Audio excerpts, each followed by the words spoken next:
Hello my friends and welcome back to my channel, Coffee Tea Paper. My name's Louise and I'm here today as a Ferris Wheel Press brand ambassador, and even though I have been sent these inks, all opinions are my own. I will let you know what I think of them. I'll let you know if there's any similarities between any other inks in the Ferris Wheel Press collection, and of course I'll also share with you a discount code that you can choose to use or not.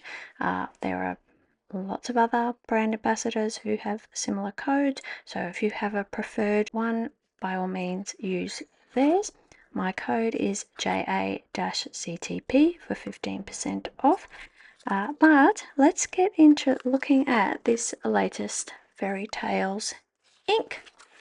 This one is part of their 2025 Bestiary series, and this one is called Starlit Stories. Apparently it has an ink tone of midnight blue with duochrome purple gold shimmer, and its characteristics are cosmic, mystical, starry. Let's have a little read about what the backstory of this ink is. Patch ventures across the cosmos to continue filling her bestiary with stories of the mythical creatures woven into the constellations, uncovering the ancient tales that bring these celestial beings to life.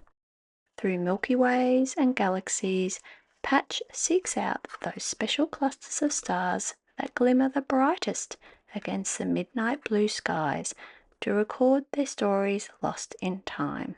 The practice of assigning names and meanings to groups of stars can be traced back to antiquity. Join Patch as she continues this ancient practice of storytelling.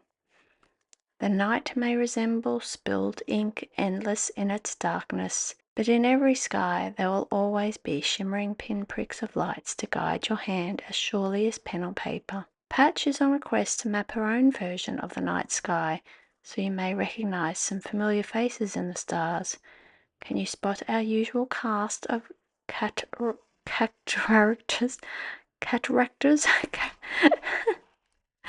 They're trying to do a pun on cat and characters. So can you spot them starring in some new roles?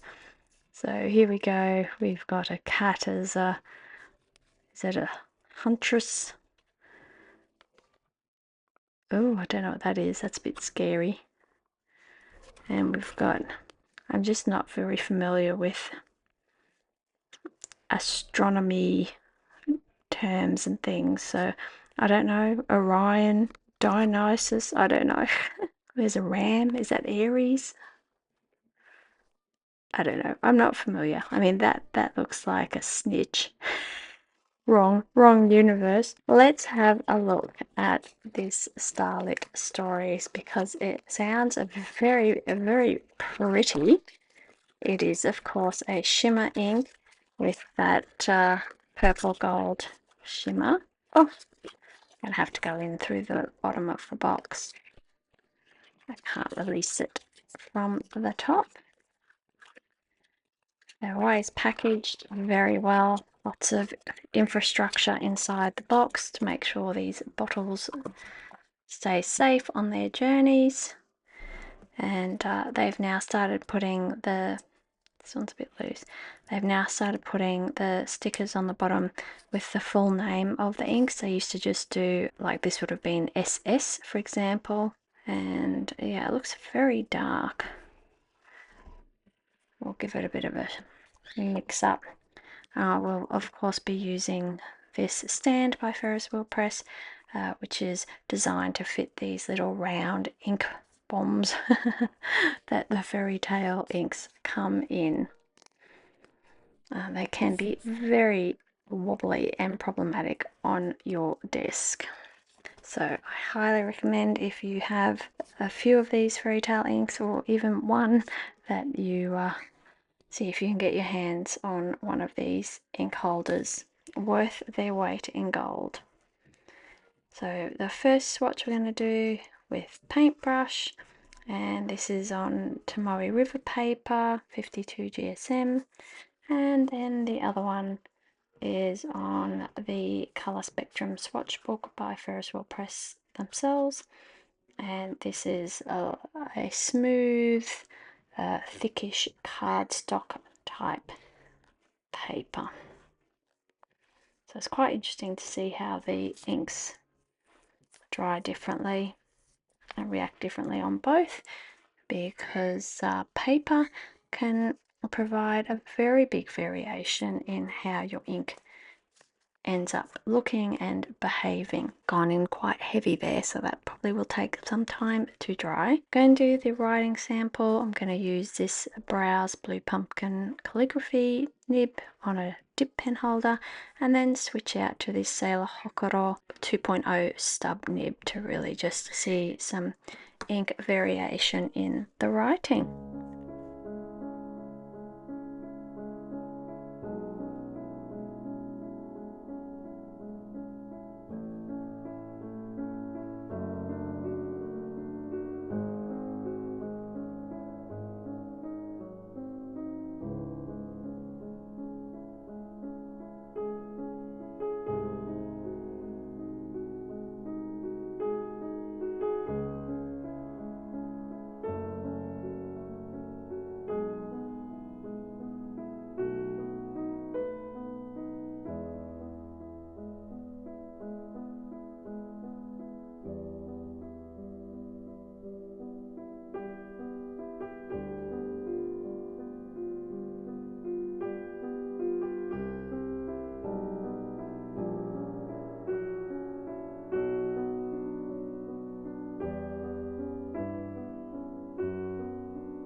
Alright, so now that we've finished the writing sample, this one's still drying because I really went heavy on the paper.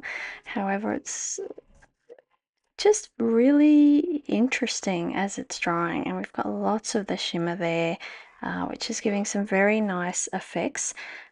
You can see here just with the blue pumpkin nib, we don't get all that much interest. It just kind of goes on a very, very dark indigo, navy. I mean, they call it midnight blue, but, you know, it's almost black on the page.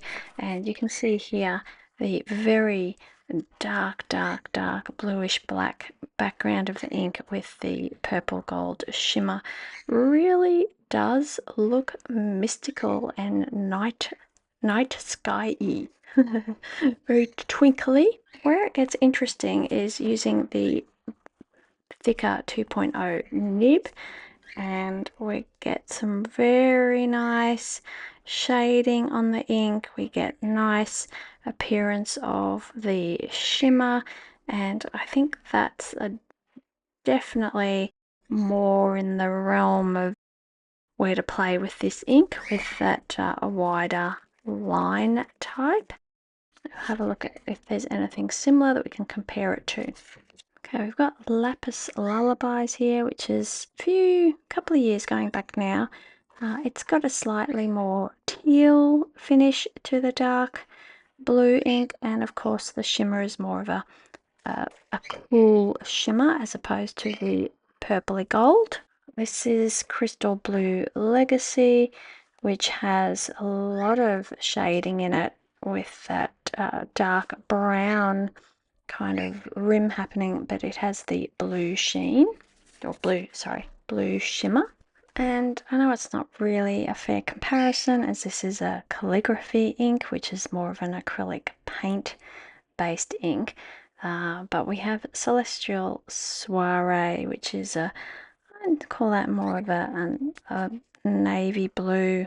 It definitely feels more blue with a blue shimmer in it. This is just drying off so interestingly on the Tamari River. It does have a bit of a teal tinge right around the edge, which I didn't feel was in evidence before, and we're getting some really nice shading here as well. I think if you're into shimmery shading inks that you can also use for fairly pedestrian writing, but has hidden magic that comes out. This one might be worth investing in. It's just a 20 ml bottle, so it's not going to last forever. Yeah, but it's interesting. It's one of the more fascinating inks I think they've produced in recent times. It's just got a lot going on. If you are in the market for any inks or Ferris Wheel Press products, of course I've mentioned my code and it will be in the description box as well. Let me know what you think of Starlit Stories. Thank you so much for being here. Thank you so much for watching, and I will see you in the next video. Please don't forget to give me a thumbs up so that I can keep bringing you these ink reviews. Bye.